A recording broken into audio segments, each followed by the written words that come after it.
Ando devagar porque já tive pressa e levo este sorriso porque já chorei demais. Hoje me sinto mais forte, mais feliz, quem sabe só levo a certeza de que muito pouco eu sei e nada sei. Conhecer as manhas e as manhãs, o sabor das massas e das maçãs.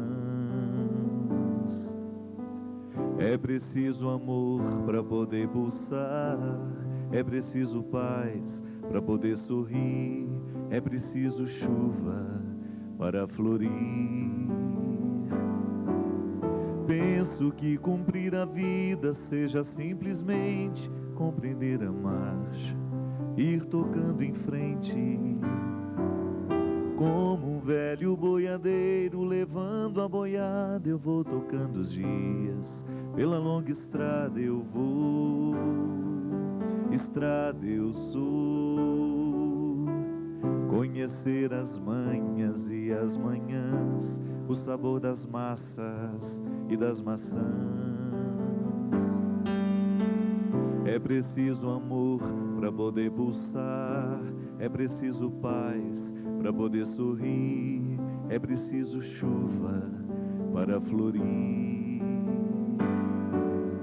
Todo mundo ama um dia, todo mundo chora, um dia a gente chega e no outro vai embora. Cada um de nós compõe a sua história e cada ser em si carrega o dom de ser capaz e ser feliz. Conhecer as manhas e as manhãs, o sabor das massas e das maçãs. É preciso amor para poder pulsar, é preciso paz para poder sorrir, é preciso chuva para florir. Ando devagar porque já tive pressa e levo este sorriso porque já chorei demais. Cada um de nós compõe a sua história e cada ser em si carrega o dom de ser capaz e ser feliz. Muito boa noite para você, com prazer imenso que hoje nós começamos mais um programa de direção espiritual, hoje com a certeza de que Deus mais uma vez nos convida a descobrir o dom dessa felicidade que está aí dentro de mim, dentro de você, e que nós por vocação precisamos buscar. A vida ela fica mais bonita à medida em que a gente sabe viver o processo do seu movimento. A vida sempre tem um movimento e é preciso muita sabedoria para que a gente possa entrar nesse movimento, porque felicidade é isso, é uma adequação entre a vida e o movimento do nosso coração. Movimento da vida, movimento do nosso coração. Você já observou que às vezes nem sempre a gente vai no mesmo movimento que a vida? E a gente tem aquela sensação de que a gente vai ficando para trás? A gente tem aquela sensação de que a vida está rápida demais? É porque a gente precisa adequar os ponteiros. Nem sempre o coração da gente está na mesma velocidade da vida. E felicidade precisa que a gente esteja apontados ali, que a gente esteja acordados, né? Haja um acordo entre o movimento da vida e o movimento do nosso coração. E muitas vezes a gente vai ficando lento, muitas vezes nós vamos perdendo a dinâmica, muitas vezes nós vamos perdendo, quem sabe até mesmo a vontade de continuar indo, porque a vida não para. Não tem como você hoje dizer, vou descer desse bonde, não, ele continua. A vida está em pleno andamento e a sabedoria consiste em nós irmos no movimento que ela tem. Por isso que a gente não pode ficar fingindo. A gente precisa ser muito honesto com a vida que a gente tem hoje. Muitas vezes nós queremos bancar os fortes no momento em que a gente está sendo frágil. Muitas vezes a gente está sendo frágil demais no momento que é para ser forte.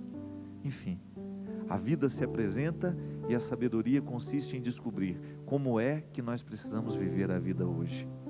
Nós não podemos ser os mesmos sempre. E nem pode ser assim. Não existe ser humano que vai ser sempre igual. A vida tem variações e nós vamos sofrendo com essas variações. E a sabedoria consiste em nós descobrirmos o jeito certo de ser naquele dia. Muitas vezes nós escolhemos o jeito errado de viver a vida que é certa. Muitas vezes nós nos escondemos, muitas vezes nós nos maquiamos, porque a gente não quer assumir a vida daquele dia. Você deve ter passado por essa experiência. Alguns dias que foram muito difíceis para você, que se você pudesse tomar uma pílula para assumir, você teria tomado. Só que aí está o grande desafio. Muitas vezes nós não suportamos a vida naquele momento, é porque a gente não descobriu o jeito certo de enfrentá-la. Não existe receita mágica. Não existe um livro que você possa ler e aprender.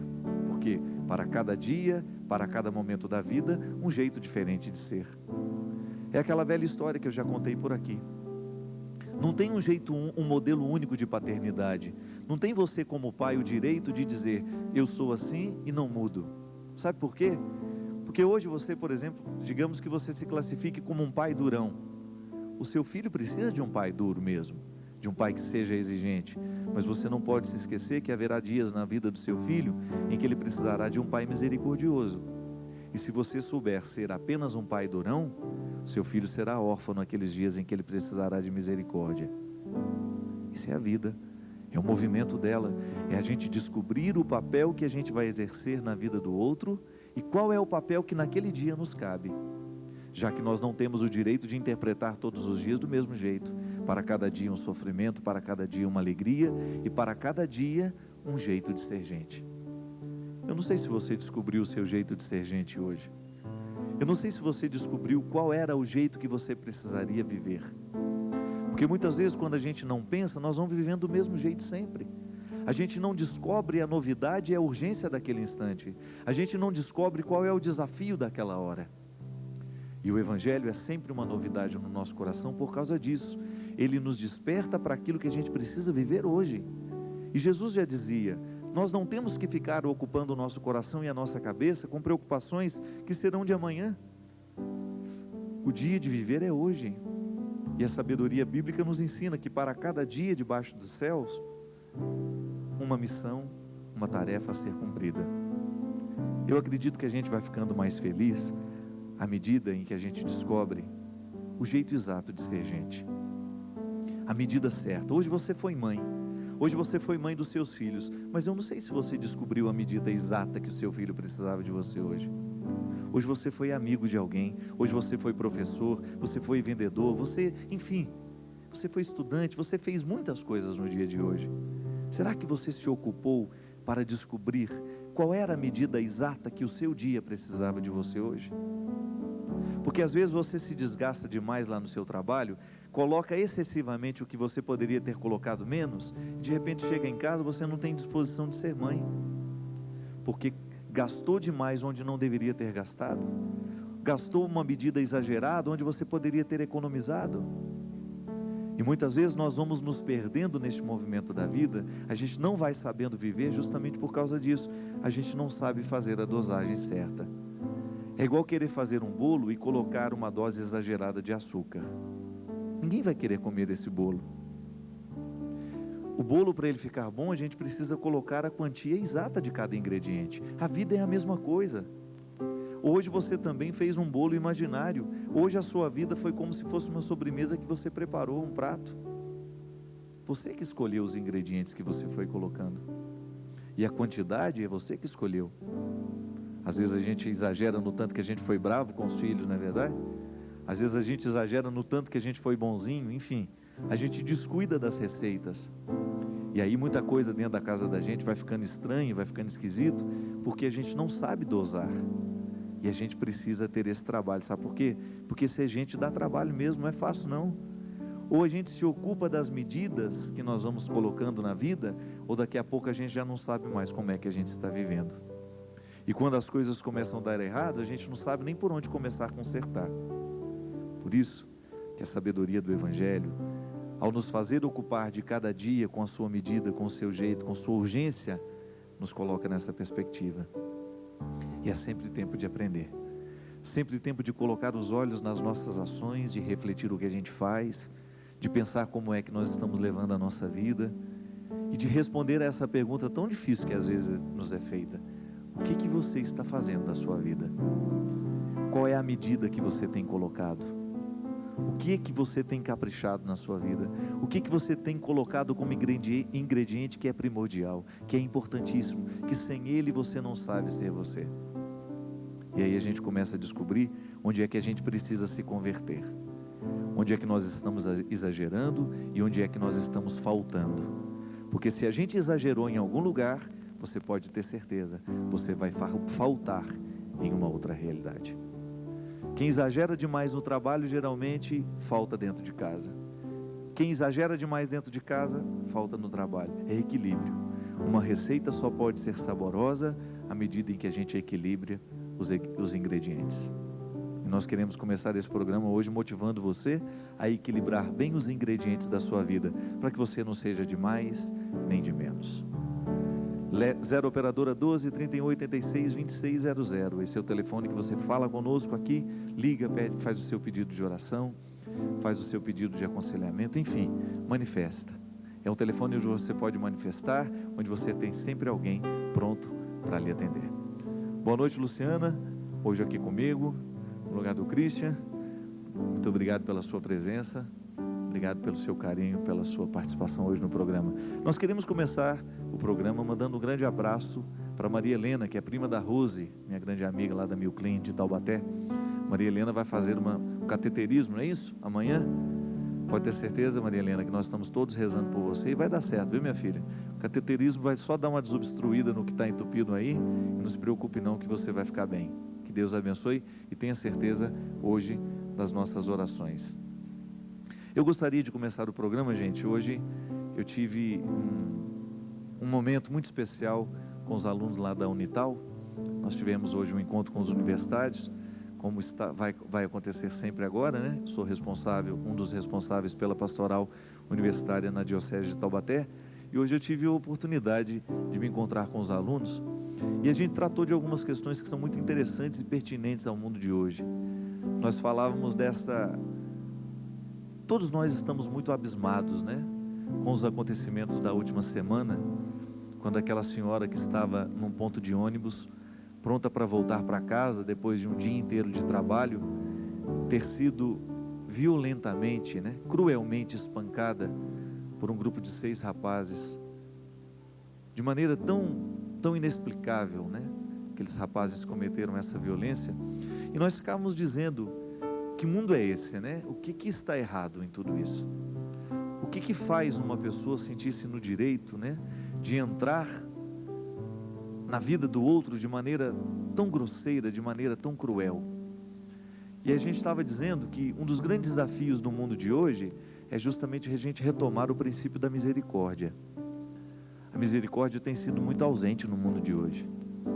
Misericórdia é um conceito bonito que nós trabalhamos na teologia, que significa um coração que tem espaço para o outro, um coração que não está cheio, mas que ainda tem espaço reservado.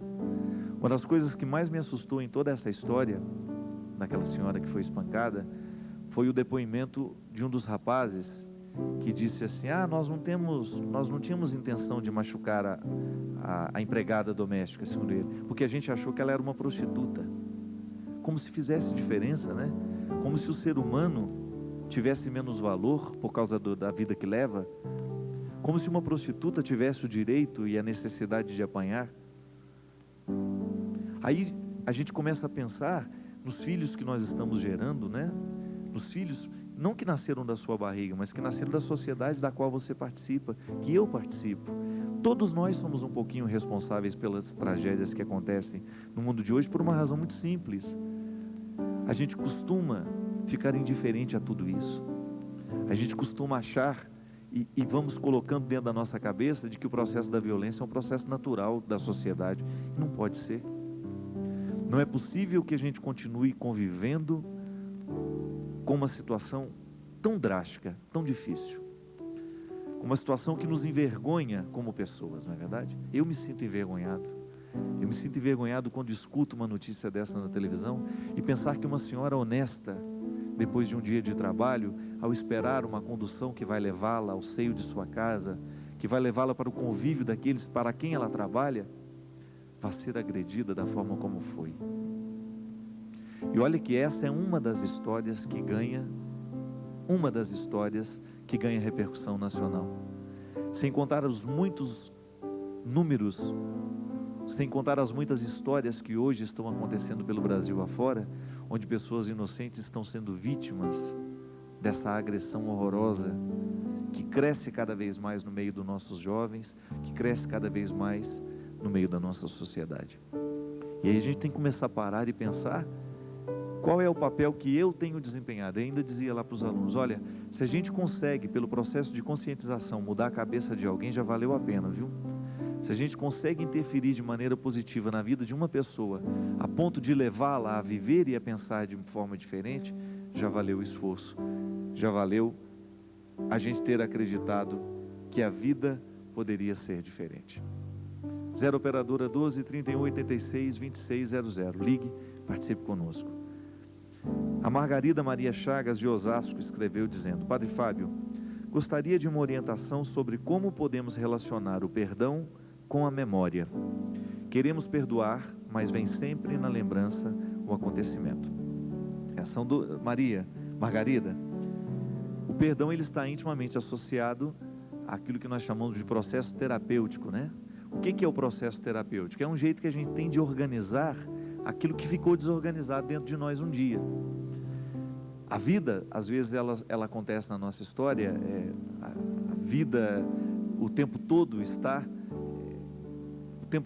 nos dando, né, situações para nos alegrarmos ou para nos entristecermos. Essas situações, elas estão contextualizadas a partir de pessoas, porque a gente não vive sozinho. Cada vez que nós encontramos alguém, de alguma forma, aquela pessoa está passando por nós.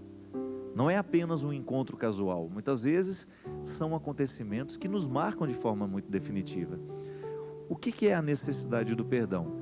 É aquela necessidade que a gente tem de colocar a pessoa no lugar certo. Porque uma coisa desencaixada dentro de nós é uma coisa que a gente não tolera. É como você entrar dentro de uma casa e um quadro está todo torto na parede. Todo mundo fica incomodado quando vê o quadro torto. A gente tem a necessidade de voltá-lo para o lugar, não é assim? A falta de perdão é a mesma coisa que um quadro torto na parede. Toda vez que você entra, você olha, ele incomoda. Então o que a gente precisa fazer? Arrumar o quadro. Não tem outro jeito. Você não tem como deixar de entrar na sala, tem? Não tem.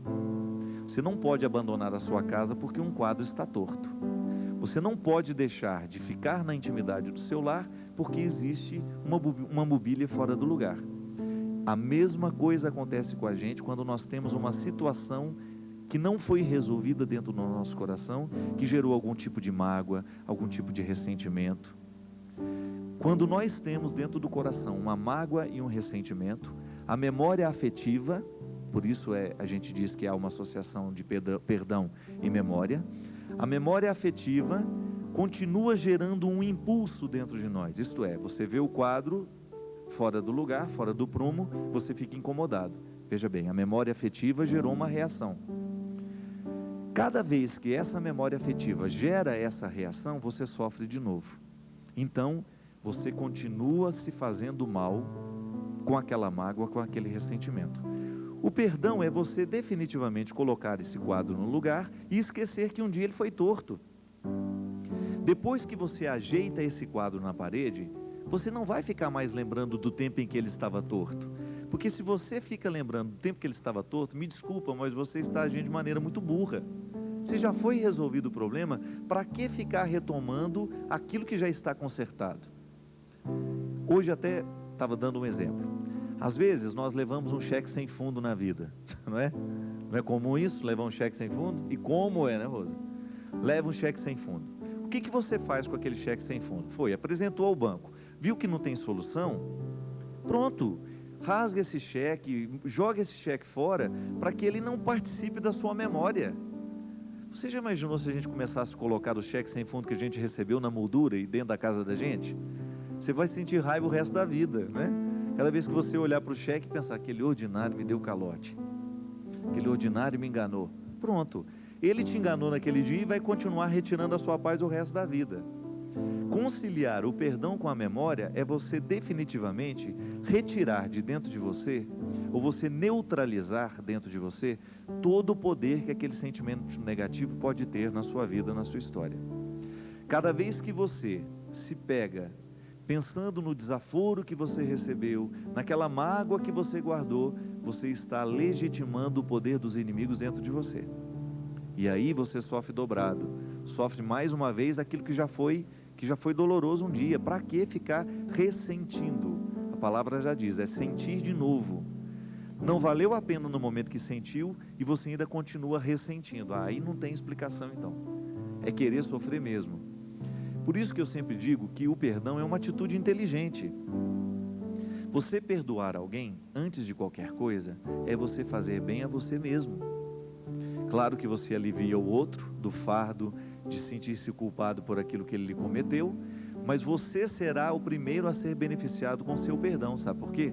Cada vez que o nosso coração está se ocupando de mágoa e de ressentimento, você está trazendo doenças para você. Coração cheio de mágoa adoece, e ele morre aos poucos, ele contrai uma série de enfermidades que são próprias daquilo que nós chamamos do processo de somatização. O que é a somatização? É uma realidade que está exterior, que é espiritual, digamos assim. Você vive, convive, sente, você traz para dentro de você e sua carne somatiza, vira carne, somatizar. Ela transformou-se em você. E aquela mágoa alojada, ela pode se transformar em doenças terríveis na nossa vida. Nós encontramos muita gente com enfermidades, alergias. Já viu? Você passa por um processo de irritação, você empola tudo. Tem muita gente que fica assim, caroço no pescoço, caroço pelos braços afora, dores nas pernas. Uma série de formas de somatizar aquilo que você não deveria. Você traz para dentro de você a enfermidade, você traz o desaforo para dentro de você e ele vira sua carne, ele se transforma em você. Tanto é que uma pessoa que traz muito rancor, pode observar, você olha nos olhos dela, você olha na expressão facial dela e você já percebe. É a memória. A memória, o registro dela, o perdão já faz, o rancor já faz parte da carne dela, está somatizado. E aí ela vive um processo constante de ansiedade, de medo, enfim. A falta de perdão só faz mal ao coração da gente. Eu, pessoalmente, não gosto de levar adiante nenhuma mágoa. Eu posso até ter o direito de retirar aquela pessoa da minha vida. Não quero mais, pronto, acabou. Mas ficar guardando o que ela me fez de ruim dentro de mim, não. Tanto é que perdoar significa esquecer. Eu não me lembro mais o mal que me fez. Não me faz mais diferença. Aí, padre, mas então eu tenho que voltar a conviver com ela? Não, não precisa. Se você chegou à conclusão de que não dá certo, não tem jeito, que o melhor para vocês é ficar longe um do outro, respeite essa regra que vocês descobriram. Às vezes uma pessoa nos faz mais bem no momento que ela está longe. E isso é muito natural a gente reconhecer. Você continua respeitando aquela pessoa, mas você decidiu que ela não faz mais parte da sua vida. Perdoou? Perdoou sim, porque você não permite mais que a situação que antes te desagradava, ela não desagrada mais. Você já conseguiu superar, você já não deseja mais mal àquela pessoa. Você não deseja mal, porque o grande problema da falta de perdão é que a gente vai se transformando numa pessoa má, não é? Você vai percebendo que você começa a desejar mal para a vida do outro. Isso é muito ruim, ninguém gosta de sentir isso. E às vezes a gente sente isso no impulso da raiva. Agora, se essa raiva dura muito tempo, isso vira uma atitude dentro de nós. A gente começa a ser aquela pessoa que vai sempre na contramão, que está sempre no perigo de cair mais uma vez nas armadilhas que ele mesmo preparou para ele. Isso é muito ruim, porque destrói a gente, minha gente. Não adianta. A falta de perdão é um processo autodestrutivo e é um processo que a gente precisa tomar conta. A gente não pode descuidar. Aquilo que te chateou hoje, resolva hoje. Não vá dormir com isso. Não leve o seu inimigo para a cama com você. Às vezes nós insistimos muito em levar os inimigos para a cama. Falou um desaforo para você lá hoje, você não esquece aquilo e fica recordando toda hora, e toda hora você lembra disso, e toda hora você só conversa sobre aquilo, você não tem outro assunto. Para com isso, neutraliza isso, porque cada vez que você lembra o que ele lhe falou, cada vez que você ressente aquele desaforo, você está perdendo mais uma vez. Já perdeu naquele momento, vai continuar perdendo a vida inteira. Por isso, não durma com seus inimigos, né? Isso vale para hoje. Eu não sei o que você viveu hoje, mas pode ser que você esteja aí na necessidade de jogar esse lixo fora. Pode ser que hoje você esteja na necessidade de reconciliar-se com o próprio coração. E na verdade, a reconciliação com o outro, ela só é verdadeira a partir do momento que ela aconteceu primeiro dentro de nós. Tá bom? 0 operadora 12 31 86 2600. Nós vamos para um rápido intervalo, mas a gente volta com o programa Direção Espiritual daqui a pouquinho. Estamos de volta com o programa Direção Espiritual aqui ao vivo de Cachoeira Paulista. Ligue 0 operadora 12 31 86 2600. Você fala conosco, deixa o seu pedido de oração, seu pedido de aconselhamento. E hoje é um dia especial para a dona Célia Gonçalves da Silva, de seus filhos Regina, Deco, Adriano, Tiago, Ana Cláudia e sua nora Silvia. Estão aqui hoje, é o aniversário da dona Célia, hoje passando aqui. Obrigado, viu, dona Célia, por a senhora escolher vir passar aqui conosco no Direção Espiritual. Tem uma plateia bonita aqui, vamos mostrar também, gente. Faça uma carinha assim de gente inteligente agora. Vocês vão todos aparecer na televisão. Isso. Tem gente de todo lugar aí, não tem? Eu vi que tem de Santa Catarina, tem da Bahia, Paraná, Resende. Como? Angra? Achei que a cidade chamava é Angra. Obrigado pela presença de vocês, viu? Fortaleza, estarei em Fortaleza em setembro. Vamos fazer um show piano e voz lá. Nessa semana, na próxima quinta-feira, portanto não estarei ao vivo, mas estaremos aqui de alguma forma. Eu estarei em Florianópolis. Depois de tanto tempo vou voltar a Santa Catarina. Estou muito feliz por isso, viu? O show acontecerá lá no Teatro do SIC, que é o Teatro Ademir Rosa, a partir das 20h30, próxima quinta-feira, dia 7 de julho, aí em Fortaleza. Florianópolis, essa belíssima capital de nossa santa e bela Catarina. Relembrar os meus tempos que eu pude morar em Santa Catarina, ao revisitar essa terra que amo tanto. Você que é aí da Redondeza, perto de Florianópolis, é o convidado para estar conosco aí no Teatro do SIC, Teatro Ademir Rosa. Estou ruim hoje, viu, gente? É o exercício de perna que eu fiz ontem do Rubão. Vocês podem participar também conosco, vocês que estão aqui do Vale do Paraíba, na sexta-feira, dia 6, no Parque de Exposições de Guaratinguetá, num grande evento que meu amigo Padre Silvio está promovendo com toda a sua equipe, que será realizado em prol da reforma da Catedral, não é isso, Padre Silvio? Você é nosso convidado, um grande evento mesmo, viu? No Recinto de Exposições de Guaratinguetá, a partir das 20h30 também, na sexta-feira, dia 6. Aí no fim de semana estaremos aqui no aprofundamento, eu e o Dunga. Você é nosso convidado para estar conosco na Canção Nova, no próximo fim de semana, no acampamento que vai acontecer aqui. Hoje eu vivi uma situação também de uma pessoa que me procurou, até foi lá na Unital mesmo, uma menina com sofrimento bastante agudo, está vivendo uma situação difícil em casa. Uma pessoa parente foi presa numa situação de desvio de dinheiro, enfim, uma situação extremamente difícil para a família. E ela estava me dizendo assim: padre, como é que eu posso entender que num momento como esse, em que essa pessoa que a gente ama está presa, a gente sinta ao mesmo tempo ódio e pena? Como é que nós podemos organizar o sentimento dentro de nós? Primeiramente, a gente precisa entender que ódio e amor é apenas o avesso, viu? Não tem muita diferença não. Ele se manifesta em situações e de formas muito diferentes, mas geralmente a gente só odeia quem a gente ama, e geralmente a gente só ama quem a gente odeia também de vez em quando. É aquele misto, né? Que você percebe que o limiar é muito estreito.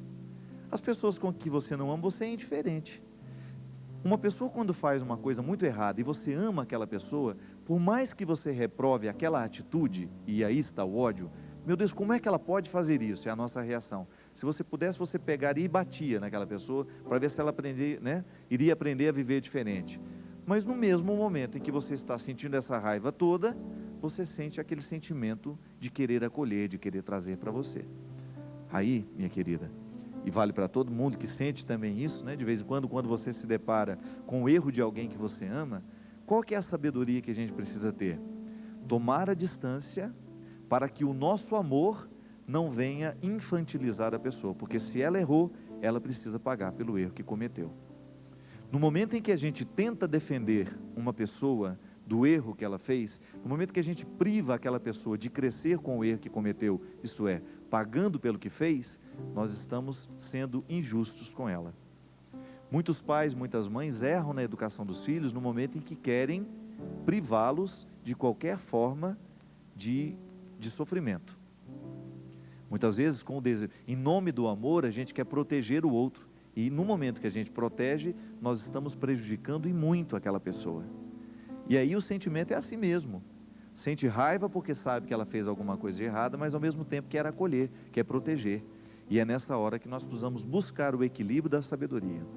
Eu vivi uma situação dessa uma vez, tive um problema familiar, com alguém que eu amava muito também, que foi preso, e no ímpeto de amar, o que você quer? Arrumar um advogado que venha defender, que venha fazer isso, venha fazer aquilo, para livrar a barra daquele que a gente ama, certo? Mas e aquele que ele prejudicou?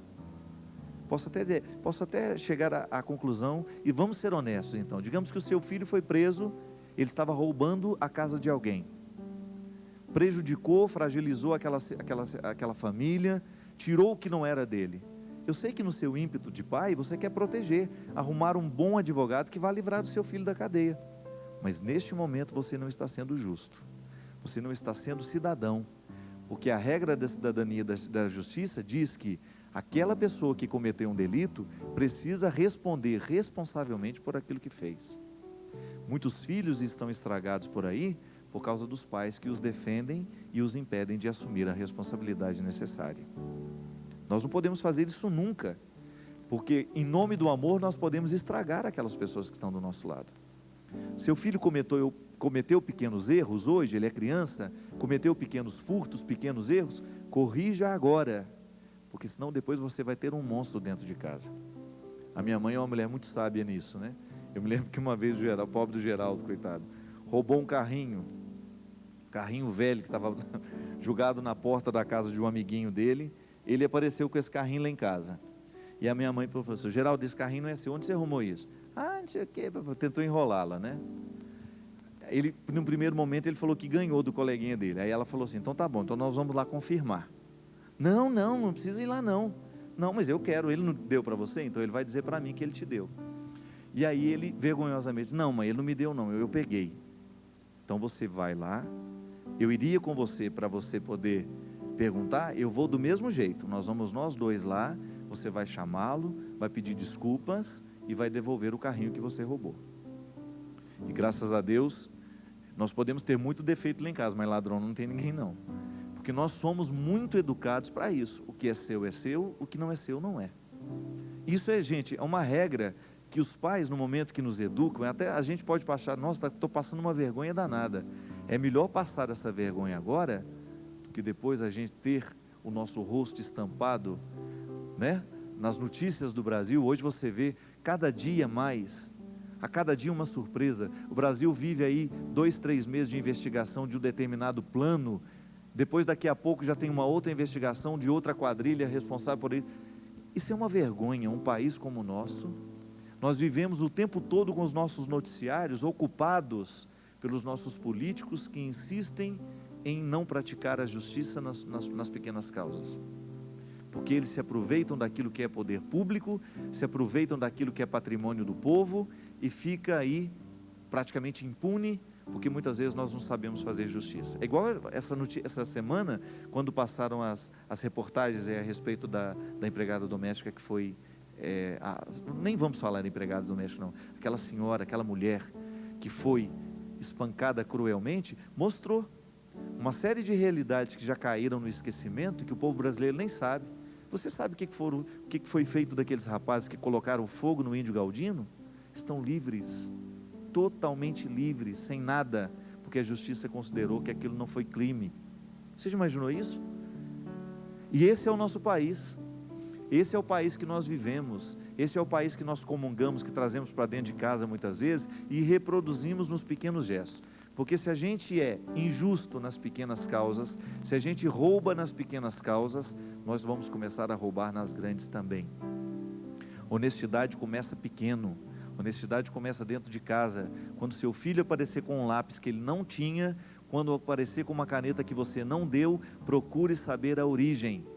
Se a gente olha os nossos filhos nos olhos e descobre cada atitude que antes cada atitude diferente, cada coisa diferente que aparece dentro de casa, a gente vai se prevenir de muitas coisas desagradáveis no futuro, viu?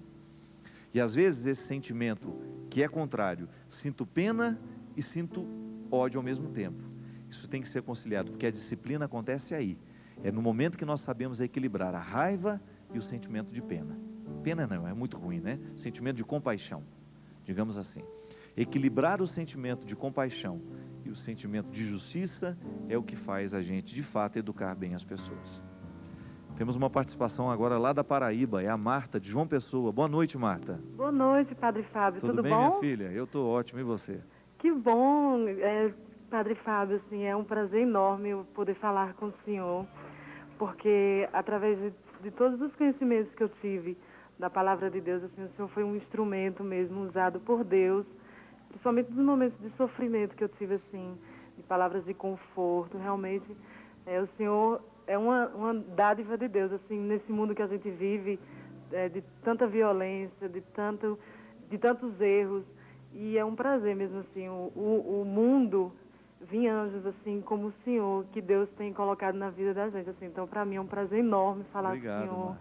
E todos os shows que tem aqui, que possivelmente, assim, eu estou indo, com certeza, e saiba, Padre Fábio, que o senhor realmente é uma bênção na vida da gente. Eu agradeço a Deus mesmo, assim, todos os dias que eu posso, né, lógico, coloco o senhor em oração, e peço também que o senhor reze por minha família, que é a base de qualquer, assim, vida de qualquer pessoa. É por isso que a gente está num mundo, assim, tão errado, de jovens que não têm certeza, assim, do que querem mesmo, assim.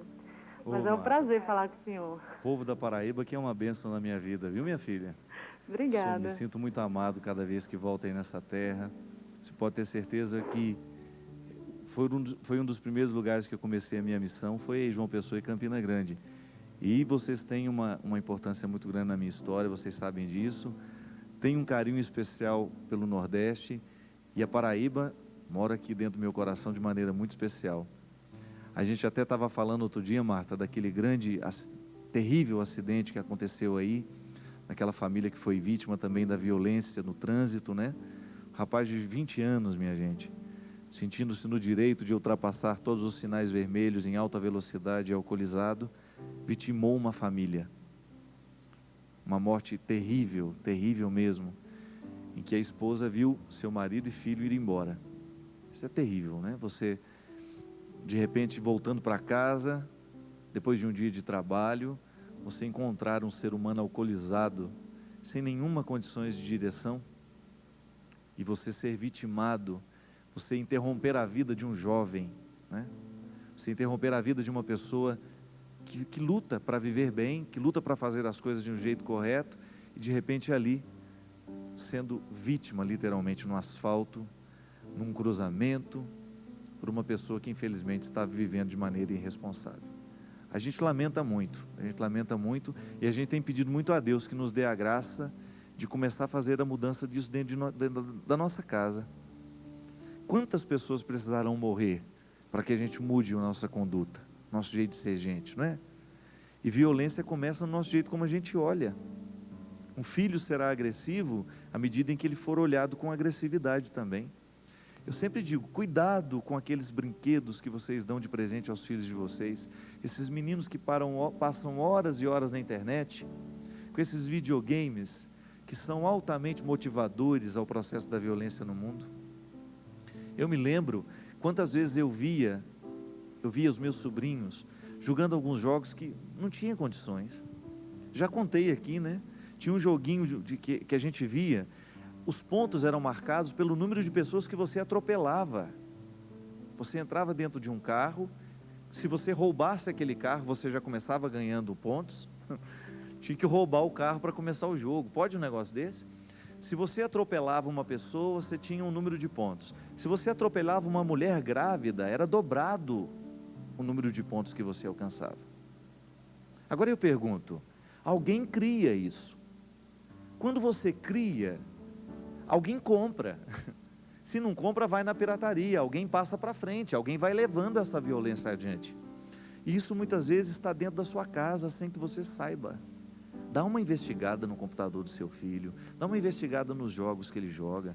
Você pode ser considerado moralista, enjoado, aborrecido, mas você pode ter certeza que é muito melhor você ser considerado isso e fazer diferença no mundo, do que você ser um pai ou uma mãe liberal e estar fomentando aí filhos violentos, que depois são mais vítimas são tão vítimas quanto as vítimas que eles fazem. Porque também a gente tem que ser honesto, a gente tem que ser justo.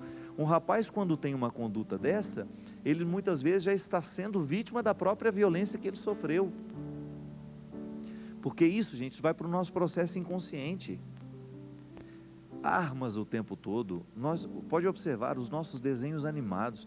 Eu gosto de assistir a Madeline. Vocês já viram o desenhozinho na cultura? O desenhozinho mais bobo que existe no mundo. Aquilo, eu que sou adulto, eu fico pensando, meu Deus, como um programa desse é educativo. Você olha aquele bando de menininha, tudo na França, né? A história se passa na França, tem a freirinha que cuida delas, sempre uma lição bonita a ser dada, sempre uma lição bonita a ser ensinada. É um programa para criança mesmo. Se você coloca uma criança diante de um desenho animado daquele, claro que ela vai gostar.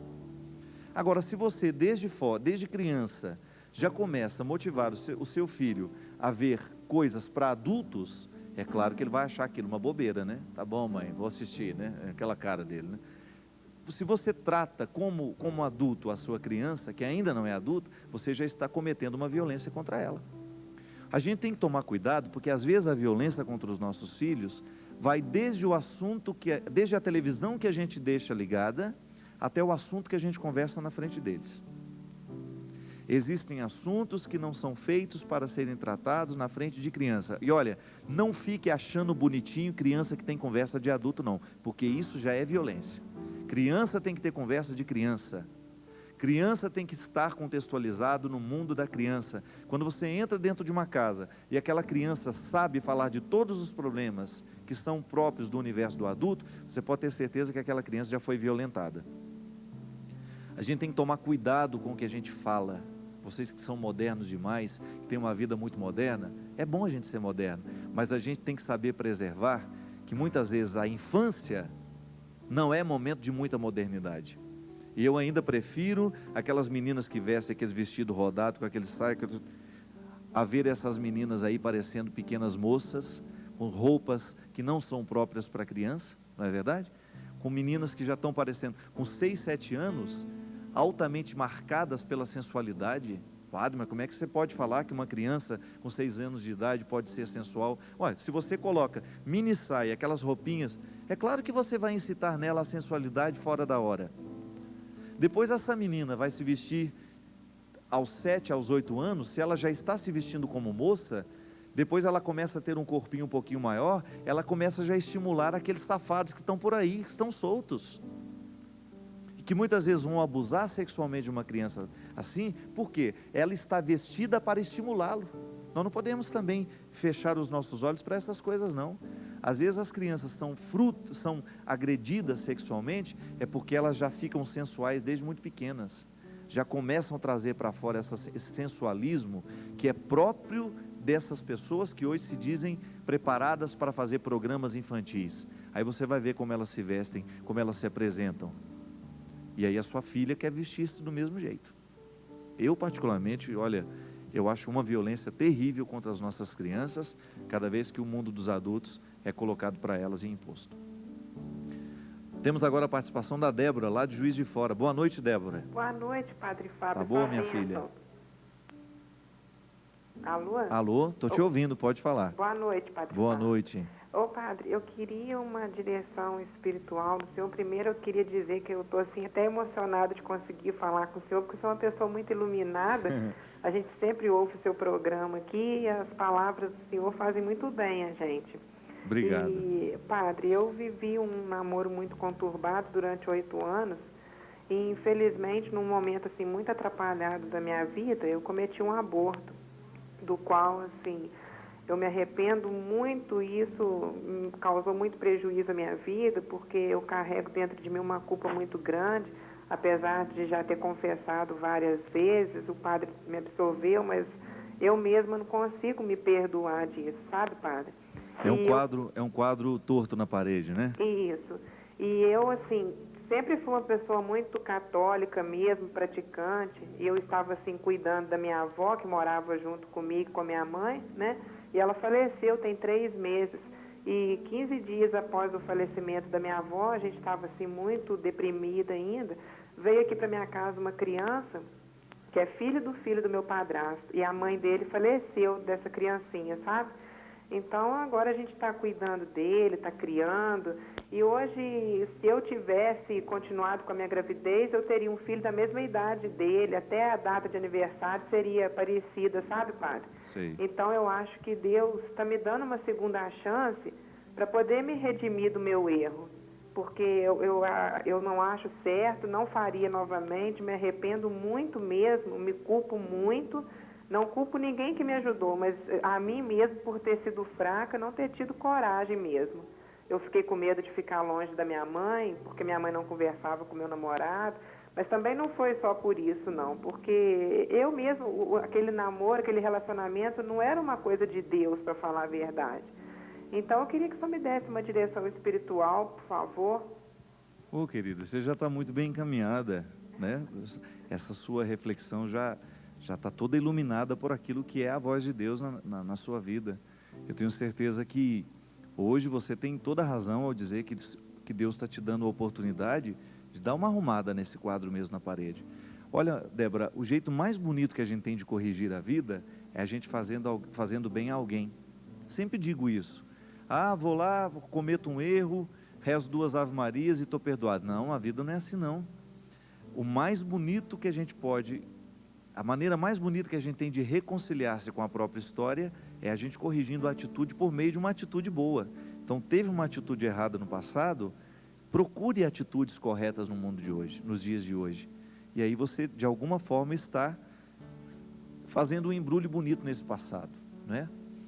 O grande problema do passado que não valeu a pena é quando ele está aí o tempo todo exposto na forma de feridas, de mágoas, de ressentimentos com a gente mesmo, de coisas ruins que a gente leva.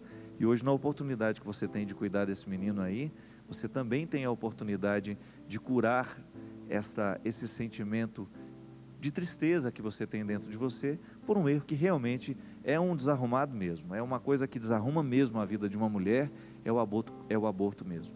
Então, por isso que você tem que pensar 2 vezes antes de partir para o aborto, viu? Escute o testemunho de mulheres que passaram por essa experiência e você vai ver o quanto que essa experiência é para a vida inteira. Você pode até, de maneira muito triste, resolver um problema agora. Não quero ter um filho, vou abortar. Resolve um problema agora, mas você vai ficar com um problema para o resto da vida. Um problema que você vai levar, que você vai trazer com você e vai ser muito doído, porque é sempre assim. Há formas... Não pode ter filho, então faça o seu método de evitar esse filho. Não caia nesse absurdo de poder matar uma criança dentro de você porque ele é indesejado, porque ela é indesejada. Não, isso é crime, e esse crime fica para o resto da vida. E a Débora está aí, de maneira muito bonita, reconciliando-se com esse passado e vivendo esse processo de soltar esse peso. Solte esse peso, não leve mais com você, Débora, porque ele já é passado, tá bom? Quero aproveitar e mandar um grande abraço para a Dona Nazaré, para a Lúcia Cascardo, lá de Juiz de Fora, 2 pessoas maravilhosas que marcaram muito a minha vida. Mandar um grande abraço para toda a organização do evento que eu fiz aí no Piano e Voz, lembrando que em breve estarei aí de novo para mais um show, agora nesse teatro bonito que vocês têm aí em João Pessoa, ou melhor, Juiz de Fora. Estou misturando tudo hoje, viu? Esse teatro maravilhoso que vocês têm aí em Juiz de Fora, e que nós estaremos aí para um grande evento, eu e Maurício Piaçarolo, para mais uma noite de evangelização pela música. Vou atender aqui a última pessoa, estava dizendo aqui: Padre Fábio, me fale dessa premissa, sem sacrifício não há sucesso. Quais os limites para isso? O sacrifício, ele está sempre em vista daquilo que nós queremos alcançar. Alguém, por exemplo, que pretende alcançar um bom resultado na natação, digamos um atleta, qual que é o sacrifício que ele vai ter que fazer? Toda uma dieta específica para o seu treinamento. Ele vai ter que dormir na hora certa, ele vai ter que comer na hora certa, ele vai ter que treinar muito para que ele possa aperfeiçoar, ele vai descobrir quais são os limites do seu jeito de nadar e vai procurar aprimorar tudo isso para que ele seja um vencedor. O sacrifício está sempre tendo em vista um resultado. E é aí que está a diferença. Por que vale a pena sacrificar-se? Por causa do resultado. Quando você percebe que o sacrifício é por ele mesmo, eu vou fazer sacrifício por sacrifício, aí ele não serve absolutamente para nada. É igual eu sempre digo isso. Para que a gente deixa de comer carne na Semana Santa? Para que a gente faz sacrifício? Para que as pessoas escolhem, né, algumas condutas durante a quaresma ou durante o tempo, sei lá, escolhe uma época, eu vou fazer um sacrifício tendo em vista este benefício. Porque a gente sabe que há um aprendizado, há um processo de aprendizado. Deus não fica satisfeito porque você está deixando de comer carne. Imagina que Deus tem essa mesquinharia no coração dele. E ele vai ficar vigiando. Lá, comeu um pedaço. Olha lá, sentiu o cheiro que quis. Não é? Vou comer só uma linguicinha. Não, Deus não tem essa mesquinharia. Ele fica de olho naquilo que você está alcançando dentro de você. O sacrifício por ele mesmo não serve para nada. Agora, quando você descobre que o sacrifício nos educa como pessoas, que nós vamos ficar mais donos de nós mesmos, então você descobre que há um significado para isso. Quando a gente diz, eu não vou comer isso agora, você não está só se privando do alimento, mas você está também fortalecendo a sua vontade. Isso é o mais importante. Então, minha amiga, o sacrifício vale a pena à medida em que ele fortalece a nossa vontade. Isso é bom, viu? O povo hoje está muito sem vontade, o povo hoje está muito fraquinho, muito mais ou menos. Nós precisamos ter mais coragem, nós precisamos ter mais força para vencer. Nós precisamos investir um pouquinho mais em nós. Às vezes nós perdemos muito tempo em sendo só um pouquinho. Já está bom, já cheguei até aqui. Não, faça um sacrifício, vá além. Descubra-se como pessoa. Há uma felicidade maravilhosa para acontecer na nossa vida e muitas vezes não acontece porque a gente não realiza a nossa parte. Pode ser que hoje você tenha se entregado à preguiça, amanhã não. Não permita que essa preguiça de hoje tome conta de você amanhã. Há tanta coisa bonita que você precisa alcançar. Deus continua ainda acreditando em você. Você não é um projeto falido. Deus ainda continua acreditando no poder de transformação que você tem. E Ele faz diferença no mundo a partir do momento que você age.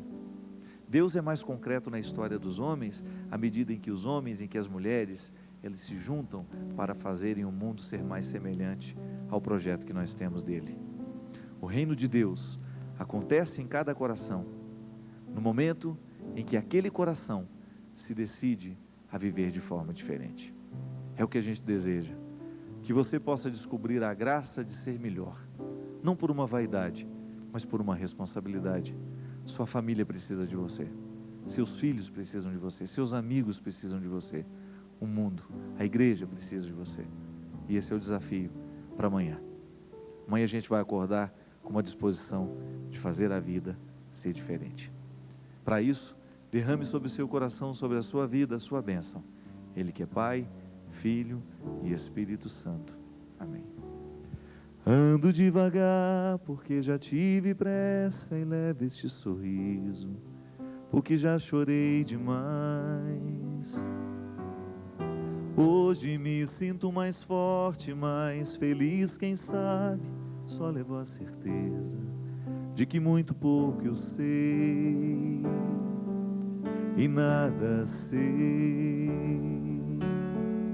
Conhecer as manhas e as manhãs, o sabor das massas e das maçãs. É preciso amor para poder pulsar, é preciso paz para poder sorrir.